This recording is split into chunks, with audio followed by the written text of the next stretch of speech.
Découvert dans le sous-sol des grands-parents lors de la préparation d'un vide-grenier, cet curieux objet doré comporte des parties qui tournent et un petit bouton. Son but est un mystère complet pour la famille. Le design, incorporant des rouleaux et un mécanisme de rotation, suggère qu'il est utilisé pour manipuler ou distribuer un produit à partir d'un tube flexible. Que pourrait bien être ce gadget mécanique orné? Cet appareil doré, avec des composants rotatifs et un bouton, est une version plutôt chic ou vintage d'un rouleau à dentifrice, également connu sous le nom de presse-tube. Ces gadgets ingénieux sont conçus pour aider les utilisateurs à extraire jusqu'à la dernière goutte de produit des tubes, comme ceux contenant du dentifrice, des pommades ou des adhésifs. Le tube est généralement inséré entre deux rouleaux. En tournant le bouton, le tube est progressivement enroulé, pressant efficacement le contenu vers la buse et minimisant le gaspillage. Celui-ci, avec sa couleur dorée, semble être un style plus décoratif. Découvert sous une table de cuisine, ce fin cylindre métallique de couleur argentée mesure environ 7 cm de long et 5 mm de large. Il est décrit comme étant solide, non creux, et comporte un petit trou percé transversalement à une extrémité. Personne dans la famille ne reconnaît l'objet et il ne semble pas lié à la table ou aux chaises. Que pourrait être cette petite tige métallique solide avec un trou de suspension? Ce fin cylindre métallique solide avec un trou à une extrémité ressemble fortement à une seule tige ou à un élément d'un carillon à vent. Les carillons à vent sont des objets décoratifs populaires qui se composent de plusieurs tubes ou tiges suspendues. Ces éléments sont disposés de manière à ce qu'ils se heurtent lorsqu'ils sont déplacés par le vent, produisant des sons agréables. Le petit trou à une extrémité de la tige trouvée servirait au fil utilisé pour la suspendre. Elle s'est probablement détachée d'un carillon plus grand. En emménageant dans une vieille maison en Ontario, une boîte remplie de ces pièces en métal moulé a été découverte. Chaque pièce ressemble à une sorte d'interrupteur, peut-être pour un vieux poêle. Elle représente une figure en métal moulé d'une femme portant un chapeau, riveté à un bras. La tête de la figure pivote. Une face de la base est estampillée CF, entourant un emblème d'encre, et l'autre porte l'inscription « Brevette SGDG ». Que sont ces bras en métal moulé? Cet objet en métal moulé est un arrêt de volet. Ce sont des pièces de quincaillerie fonctionnelles et souvent décoratives, traditionnellement montées sur les murs extérieurs d'une maison, de chaque côté d'une fenêtre. Le bras pivotant, ici la figure de femme au chapeau, se déploie pour maintenir un volet ouvert fermement contre le mur, l'empêchant de se refermer ou de claquer au vent. La marque Brevette SGDG signifie « breveté sans garantie du gouvernement », une inscription courante sur les articles brevetés de fabrication française d'une certaine époque. Sortant du sol, dans le jardin d'un cottage au toit de chaume du XVIe siècle en Angleterre, se trouve cette tige métallique épaisse et substantielle, peut-être en fer. Le cottage lui-même était autrefois une ferme. La tige est située à côté d'un grand mur de pierre qui sépare le jardin d'une propriété voisine. Les tentatives pour retirer la tige ont été vaines. Compte tenu de l'âge considérable de la maison, quel pourrait être le but de cette tige métallique? Cette tige métallique est très probablement une tige de mise à la terre. Les tiges de mise à la terre sont des composants de sécurité essentiels des systèmes électriques. Elles sont enfoncées profondément dans la terre pour fournir un chemin de faible résistance au courant électrique afin qu'il se dissipe en toute sécurité. Cela protège les bâtiments et les occupants des dangers des coups de foudre ou des défauts électriques en détournant le courant excédentaire. La forme en T, parfois trouvée au sommet de ces tiges, est conçue pour fixer solidement le fil conducteur de mise à la terre. Sa fonction principale serait la sécurité électrique. Acquis dans un magasin Goodwill, ce récipient en céramique fait main semblait initialement être un cache-pot. Cependant, il était étrangement lourd pour sa taille. En retirant le ruban adhésif qui maintenait le couvercle, une surprise a été découverte. Une coupelle intérieure attachée au-dessous du couvercle. Cette construction unique en deux parties est déroutante. À quoi sert ce récipient en céramique avec une coupelle intérieure intégrée sur son couvercle? Ce récipient en céramique est un beurrier à eau, aussi appelé beurrier breton. C'est une méthode traditionnelle et ingénieuse pour conserver le beurre mou, tartinable et frais à température ambiante. L'utilisateur tasse du beurre ramolli dans la cloche, la coupelle intérieure du couvercle. Un peu d'eau fraîche est placée dans le pot extérieur. Lorsque le couvercle est mis en place, la cloche de beurre est immergée dans l'eau, créant un joint hermétique. Ce joint protège le beurre de l'air et de la lumière, empêchant le rancissement et maintenant sa texture crémeuse. Construit avec une partie supérieure en porcelaine et une partie inférieure en métal, cet objet porte l'inscription National 5001 sur sa face inférieure. Ses matériaux et sa conception robuste suggèrent qu'il s'agit d'un composant électrique, probablement pour des applications extérieures ou à haute tension. Qu'est-ce que ce dispositif en céramique et en métal, et quelle est sa fonction spécifique dans un système électrique? Cet objet est sans équivoque un isolateur de ligne électrique. Ces dispositifs sont des composants essentiels dans les systèmes de distribution d'énergie électrique aériens. Leur fonction principale est de supporter solidement les lignes électriques sous tension, tout en empêchant le courant de circuler à travers le poteau. La partie en porcelaine, choisie pour ses excellentes propriétés diélectriques, fournit l'isolation.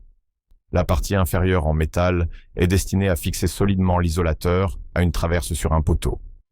L'inscription National 5001 indique très probablement le fabricant et le numéro de modèle. Lors d'un séjour dans un chalet de location, un client a remarqué une petite lumière verte située à l'intérieur de la grille d'aération d'un luminaire de salle de bain, positionné juste au-dessus des toilettes. Cette lumière verte ne s'allume que lorsque la lumière principale de la salle de bain est allumée. Le client et sa sœur craignaient qu'il ne s'agisse du témoin d'une caméra cachée. Quel est le véritable but de cette lumière verte? Cette lumière verte est simplement un témoin de fonctionnement pour un ventilateur d'extraction de salle de bain moderne et silencieux. De nombreux modèles récents de ventilateurs sont conçus pour être si silencieux qu'il peut être difficile de savoir s'ils fonctionnent. Pour y remédier, les fabricants intègrent souvent un petit témoin lumineux LED, comme celui-ci, qui s'allume lorsque le ventilateur est actif. Cela fournit une confirmation visuelle claire aux occupants. Ce n'est pas une lumière de caméra. Les caméras de surveillance cachées n'auraient pas un indicateur aussi visible. Un chiot, en creusant avec enthousiasme dans le jardin, a déterré ce cylindre en plastique noir. Il semble être de nature électrique, bien que sa fonction spécifique ne soit pas immédiatement discernible. Un lien vers une photo, fourni dans le message original, mais non disponible ici, offrirait des détails visuels plus cruciaux pour une identification précise. D'après les trouvailles courantes dans les jardins, que pourrait être ce cylindre en plastique? Sans l'image, une identification définitive est difficile. Cependant, les objets courants correspondant à cette description générale est souvent trouvé enterrés dans les jardins, incluant des composants de systèmes d'irrigation souterrains, tels que des boîtiers d'électrovannes pour arroseurs ou des boîtiers étanches pour les épissures de fils. Ils pourraient également être liés à des systèmes d'éclairage paysager basse tension, peut-être un connecteur ou un petit boîtier de transformateur. Moins fréquemment, il pourrait s'agir d'une pièce d'un système de clôture pour animaux de compagnie. Sa nature électrique suggère qu'il abritait probablement du câblage, conçu pour un usage extérieur. Cet objet est une épaisse pièce de verre de forme ovale. Une caractéristique notable est l'inscription 50 volts sur sa surface intérieure. Son épaisseur substantielle et sa forme spécifique suggèrent qu'il ne s'agit pas d'un verre de fenêtre ordinaire, mais plutôt d'une lentille ou d'un hublot spécialisé provenant d'un appareil optique ou potentiellement électrique. Que pourrait être ce composant en verre, surtout compte tenu de l'inscription inhabituelle de tension? Ce verre épais et ovale est probablement la fenêtre avant ou le couvercle de l'objectif de la tête d'un périscope de sous-marin, la partie qui émerge de l'eau. Les optiques de périscope sont conçues pour être extrêmement robustes afin de résister aux pressions de la mer. L'inscription 50 volts indique fortement que ce composant en verre incorporait un élément chauffant électrique interne. De tels chauffages sont couramment utilisés dans les instruments optiques, exposés à des températures fluctuantes pour éviter la condensation ou le givrage sur la surface du verre, ce qui obscurcirait la vision. DOCAC, une mallette Pelican noire mesurant environ 40 par 30 par 15 cm et ne présentant aucune ouverture ou commande externe visible, est observée solidement montée et verrouillée sur un lampadaire. Son apparence robuste et son installation sécurisée suggèrent qu'elle contient un équipement sensible ou de valeur, effectuant une sorte de surveillance ou de collecte de données. Que contient probablement cette énigmatique mallette Pelican verrouillée sur un lampadaire et quel est son but civique? Cette mallette Pelican, verrouillée montée sur un lampadaire, abrite un compteur de trafic à radar. Ces appareils autonomes sont fréquemment déployés par les services des transports ou les urbanistes pour recueillir des données essentielles sur le flux de circulation. L'unité radar, enfermée en toute sécurité dans la mallette durable et étanche, émet des ondes radio et analyse méticuleusement le décalage Doppler des réflexions des véhicules qui passent. Cela lui permet de compter avec précision le nombre de véhicules, de mesurer leur vitesse et parfois même de les classer par taille. Les données collectées sont précieuses pour les stratégies de gestion du trafic. Cet objet en plastique noir, décrit comme un truc de support, est très léger, partiellement creux et mesure environ 8 cm de long. Sa forme, probablement inclinée ou conçue pour s'adapter sur un bord, suggère qu'il sert de composant de protection ou de finition pour un meuble ou un élément structurel.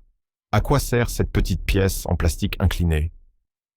Cette pièce en plastique noir est un embout ou un capuchon de protection, très probablement conçu pour un rail de cadre de lit en métal ou potentiellement pour un composant métallique de forme similaire sur un autre meuble. Ces capuchons ont des objectifs à la fois esthétiques et fonctionnels. Esthétiquement, ils offrent un aspect plus fini aux extrémités des rails métalliques. Fonctionnellement, ils couvrent les bords potentiellement coupants du métal, évitant les rayures et les accrocs sur la literie ou les vêtements. Ils sont généralement creux pour s'adapter parfaitement à l'extrémité du rail. Donné à une friperie, cet objet de forme ovale, qui a un autocollant, mesure environ 10 cm de long et pèse environ 450 grammes. La recherche indique que l'entreprise associée existe depuis des décennies. Les recherches en ligne donnent des descriptions variées: pendentifs, broches ou boucles de ceinture. Le découvreur est d'accord avec la théorie de la boucle de ceinture, mais ne sait pas comment elle s'attacherait à une ceinture et se demande s'il manque une pièce à l'arrière. Qu'est-ce que cet objet ovale et lourd? Cet objet ovale et lourd est en effet une boucle de ceinture. De nombreuses boucles de ceinture décoratives, en particulier les plus grandes et les plus lourdes, sont conçues comme une plaque avant, qui s'attache ensuite à un mécanisme de sangle de ceinture séparée. Il est très probable que le matériel de fixation nécessaire à l'arrière de cette boucle, généralement une boucle pour le passage de la sangle et un ardillon pour s'engager dans les trous de la ceinture, soit manquant, soit était un composant séparé qui s'est détaché. Sans une vue claire de l'arrière, une évaluation définitive est difficile. Découvert dans un bâtiment qui aurait autrefois servi de bureau de poste, une quantité importante, environ 50, de ces longues boîtes métalliques de forme triangulaire ont été trouvées. Chaque boîte mesure environ 45 cm de long. Elle ne semble pas s'ouvrir facilement, et il est possible qu'elle soit soudée par la rouille. Quel pourrait être le but de ces nombreux récipients métalliques triangulaires et scellés? Ces boîtes métalliques triangulaires sont des accumulateurs de froid à saumure, probablement utilisés dans les anciens camions de crème glacée. Des entreprises comme Waltham, qui fabriquaient des camions de crème glacée, auraient pu utiliser de tels éléments. Ces récipients étaient remplis d'une solution de saumure, eau salée, qui a un point de congélation bien plus bas que l'eau douce. Une fois congelés, ces accumulateurs étaient placés entre les barils de crème glacée. Ils agissaient comme des sources de froid très efficaces, aidant à maintenir les basses températures requises pour garder la crème glacée congelée. Construite en bois, cet objet comporte une barre supérieure, conçue pour se déplacer d'avant en arrière. 2 de ces dispositifs identiques ont été trouvés dans le sous-sol d'une maison construite dans les années 1950, laissée par les anciens propriétaires. La présence d'une paire et leur action mécanique spécifique suggèrent une fonction particulière, peut-être de fantaisie. Qu'est-ce que ce mécanisme en bois avec une barre coulissante? Ce dispositif en bois est le mécanisme de distribution interne d'un distributeur de bonbons fait maison. De tels distributeurs étaient un projet de menuiserie très populaire dans les cours de technologie au lycée, en particulier au milieu du XXe siècle. La barre coulissante, lorsqu'elle est tirée ou poussée, actionnait un simple mécanisme de porte. Cette action libère une petite quantité de bonbons, comme des M&M's ou des cacahuètes, d'une trémie de stockage située au-dessus, les laissant tomber dans une ouverture accessible. La simplicité de la conception et sa construction en bois sont très caractéristiques. Situé sur un cadre de vélo en titane, juste derrière le tube de direction, se trouve ce curieux bouchon fileté qui comporte une petite pointe à son extrémité. Le cadre n'a pas d'autres ouvertures dans cette zone, ce qui semble exclure la possibilité d'un passage de câble interne. Ce petit raccord pointu sur un cadre de vélo par ailleurs épuré soulève la question: pourquoi ce vélo a-t-il ce que le découvreur appelle humoristiquement un point G? Ce petit bouchon fileté avec une pointe est un ergot de pompe, une caractéristique autrefois courante sur les cadres de vélo. Sur les vélos plus anciens, en particulier les vélos de route et de tourisme, ces ergots étaient soudés directement sur les tubes du cadre. Il y en avait généralement deux, un sur le tube de selle et un autre sur le tube supérieur. Ils étaient spécifiquement conçus pour maintenir solidement une pompe à main adaptée au cadre. La pompe était légèrement comprimée puis installée entre ces deux ergots, la pointe de l'ergot s'insérant dans un trou de la poignée de la pompe, la gardant accessible. Découvert près d'un lave-vaisselle, ce petit composant en plastique blanc mesure environ 2,5 cm de largeur. Il comporte deux broches qui semblent conçues pour entrer en contact électrique avec une pile et intègre également des languettes de déverrouillage de chaque côté. L'ami qui l'a trouvé ne pense pas qu'il appartienne au lave-vaisselle. Que pourrait être cette pièce en plastique liée à une batterie avec des caractéristiques de connexion et de déverrouillage spécifiques? Ce petit composant en plastique blanc est l'embout d'un pack de batterie ou d'une baguette de pile utilisée pour alimenter des rideaux ou des stores motorisés. De nombreux couvre-fenêtres motorisés modernes utilisent des tubes de piles cylindriques pour leur fonctionnement. Cet embout, avec ses broches de contact et ses languettes de déverrouillage à ressort, s'adapte à une extrémité du tube de pile. Il sert à compléter le circuit électrique vers le moteur et à maintenir les piles en place. Les languettes permettent de retirer facilement l'embout pour changer les piles.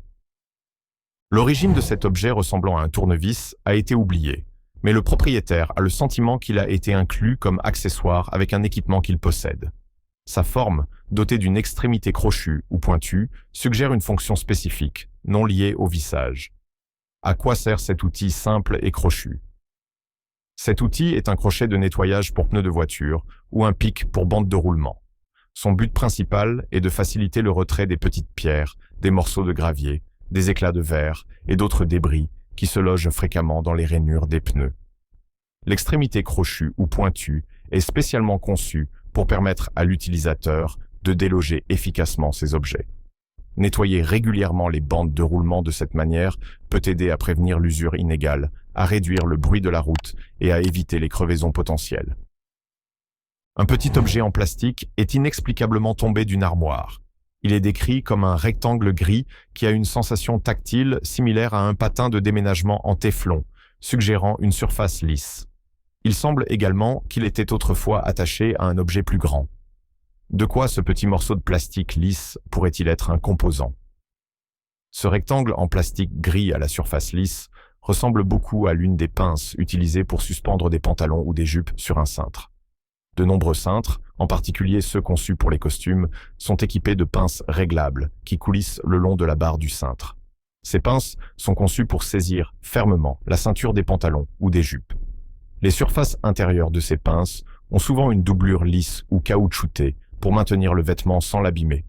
Il est assez courant qu'une de ces pinces se casse. Découvert dans le tiroir à couvert des parents, cet outil est en métal et doté d'une poignée en plastique en forme de T. Il est décrit comme étant tranchant d'environ 15 cm de long et possédant deux petites boucles inclinées à son extrémité de travail. À quoi sert cet ustensile de cuisine particulier avec ses boucles tranchantes distinctives?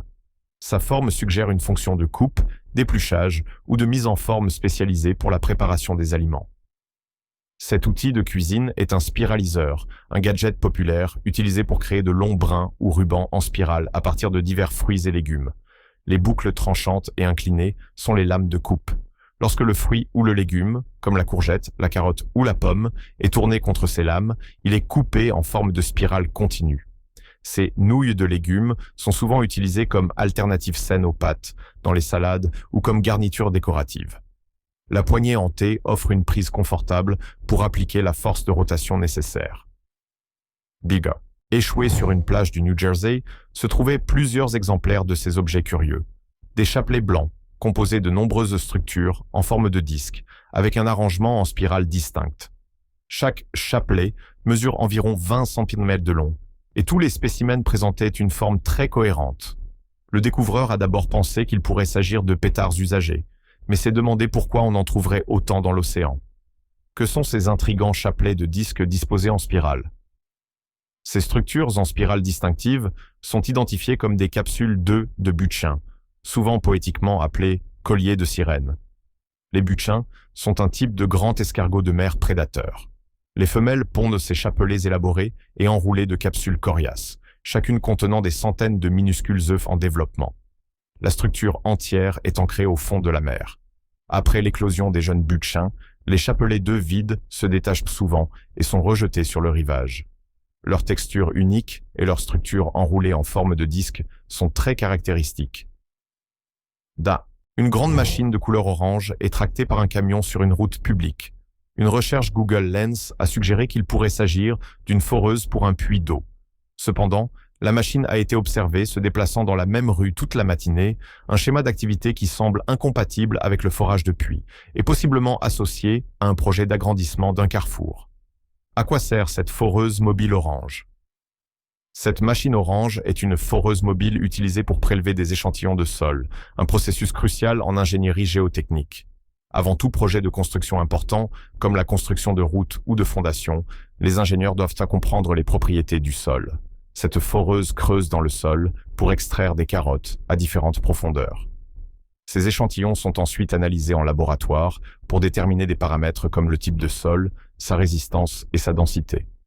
Ces informations sont vitales pour concevoir des structures stables et durables. De nombreuses petites billes sombres et magnétiques ont été trouvées collées à un étui d'AirPod. Leur taille minuscule et leurs propriétés magnétiques, ainsi que leur apparition sur un objet personnel couramment utilisé, rendent leur origine perplexe. D'où pourraient provenir ces minuscules sphères magnétiques? Et pourquoi ont-elles été attirées par l'étui des AirPods? Ces petites billes sombres et magnétiques sont presque certainement des résidus de grenaille de sablage, un sous-produit des processus industriels de traitement de surface des métaux.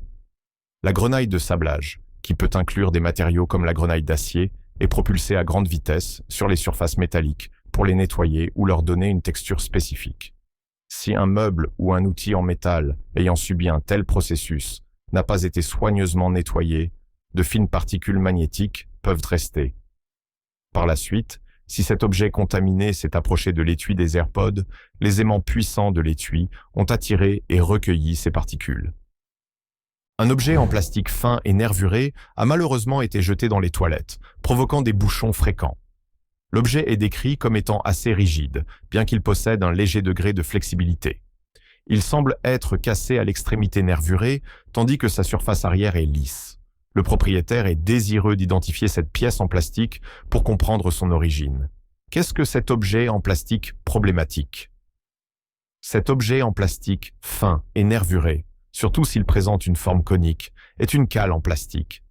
Les cales sont de petites pièces, souvent en forme de coin, utilisées dans la construction et l'installation pour combler de petits espaces, niveler des surfaces ou fournir un support stable lors de la pose d'articles comme des fenêtres, des portes ou des toilettes. Il est très probable que cette cale ait été utilisée lors de l'installation des toilettes. Elle a pu être accidentellement échappée dans la canalisation pendant les travaux. Sa nature rigide peut facilement provoquer des blocages importants. Découvert dans un centre de jeux pour enfants, cet objet présente une pointe violette distinctive et un corps en métal solide, mesurant environ 5 cm de long. De manière alarmante, il s'est avéré assez solide et pointu pour percer la chaussure d'un enfant et même son orteil. Cet incident souligne son danger potentiel. Que pourrait être ce petit objet métallique pointu et apparemment déplacé avec un capuchon violet? Cet objet ressemble fortement à une tige de remontoir de montre, avec sa couronne, la pointe violette. La tige est la fine barre métallique qui relie la couronne externe au mouvement interne de la montre.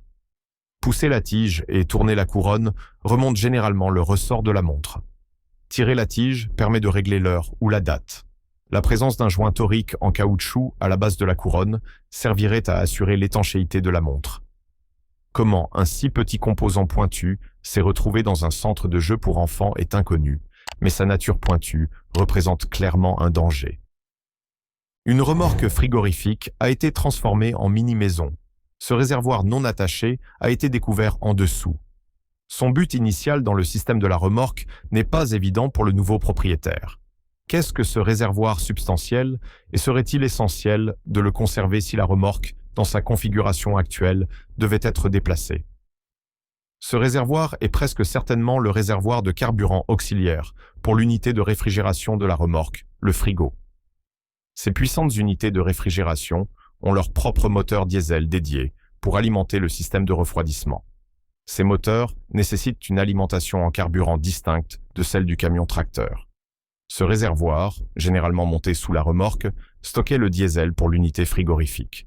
Certaines entreprises de transport utilisaient de grands réservoirs comme celui-ci pour prolonger l'autonomie du frigo, ce qui était crucial pour les remorques utilisées dans le transport ferroviaire. Déterrés dans une boîte trouvée dans un jardin après des rénovations, ces petits cylindres métalliques dorés sont décrits comme étant très légers. Malheureusement, toute inscription sur le ruban adhésif de la boîte est illisible. Une canette de bière est fournie sur l'image pour l'échelle, confirmant leur petite taille. Que pourraient être ces petits cylindres métalliques de forme précise? Ces petits cylindres métalliques dorés ressemblent fortement à des goupilles de cisaillement. Les goupilles de cisaillement sont des composants sacrificiels cruciaux, utilisés dans une grande variété d'appareils mécaniques. Elles sont intentionnellement conçues pour être le point le plus faible d'un système d'entraînement. Leur but est de se casser ou de cisailler sous une contrainte prédéterminée, protégeant ainsi des pièces plus coûteuses de la machine contre des dommages catastrophiques. Les applications courantes incluent les hélices de moteurs hors bord ou les tarières de souffleuses à neige. Lorsque la force désignée est dépassée, la goupille se cisaille. Découvert dans un conduit d'aération d'une maison nouvellement occupée, ce petit objet doré et cylindrique est une énigme. Une extrémité est large et présente une texture molletée pour la prise, tandis que l'autre est plus étroite, lisse, et se distingue par deux bandes encore plus étroites. Une conicité distincte est visible au milieu, et l'extrémité molletée est filetée. Qu'est-ce que ce petit connecteur doré usiné avec précision, et à quoi aurait-il pu servir? Ce petit objet doré est un type de connecteur à broche pour haut-parleurs, fréquemment utilisé dans les systèmes audio haute fidélité pour établir une connexion sûre et de haute qualité entre les fils de haut-parleurs et les bornes. L'extrémité fine de la broche est conçue pour être insérée dans une borne à ressort. L'extrémité molletée et filetée est l'endroit où le fil de haut-parleur nu serait inséré puis solidement fixé. Le plaquage en or est souvent utilisé pour ces connecteurs, car il offre une excellente conductivité électrique et résiste à la corrosion. Comment il s'est retrouvé dans un conduit d'aération est un mystère. Ce curieux tube métallique a une extrémité ronde et une extrémité hexagonale. Une pièce métallique solide traverse le tube et est conçue pour coulisser d'avant en arrière. Il est un résident non identifié d'un tiroir de cuisine depuis de nombreuses années. La pièce transversale coulissante suggère fortement qu'il s'agit d'une sorte de clé spécialisée. À quoi sert cet outil particulier? Cet outil est une clé spécialisée très reconnaissable, fournie par Ikea pour l'assemblage de leurs meubles en kit. Elle est spécialement conçue pour serrer les écrous qui fixent les pieds de nombreuses tables, chaises ou autres meubles. La douille hexagonale à une extrémité s'adapte parfaitement aux écrous utilisés. Le long corps tubulaire permet à la clé d'atteindre l'écrou par-dessus le boulon fileté. La tige métallique qui coulisse à travers le tube fonctionne comme une poignée en T, fournissant le levier nécessaire pour serrer les écrous efficacement. Échoué sur une plage de Victoria, en Australie, ce petit artefact se compose d'une puce électronique avec des fils sortant de chaque côté, le tout enfermé dans un plastique transparent. Les fils semblent avoir été coupés. Une inscription sur l'objet indique A10. Il mesure environ 2,5 cm de large. Qu'est-ce que cette intrigante pièce d'électronique marine? Cette puce électronique est identifiée avec une bonne certitude comme étant un composant d'une bouée acoustique, ou sonobuoy. Les bouées acoustiques sont des systèmes de capteurs acoustiques largables, utilisés principalement par les aéronefs de lutte anti-sous-marine pour détecter et suivre les sous-marins. L'objet trouvé pourrait être un amplificateur pour l'un des hydrophones de la bouée, ou une épissure de câble étanche. Les bouées acoustiques contiennent divers modules électroniques et sont conçus pour couler après leur durée de vie.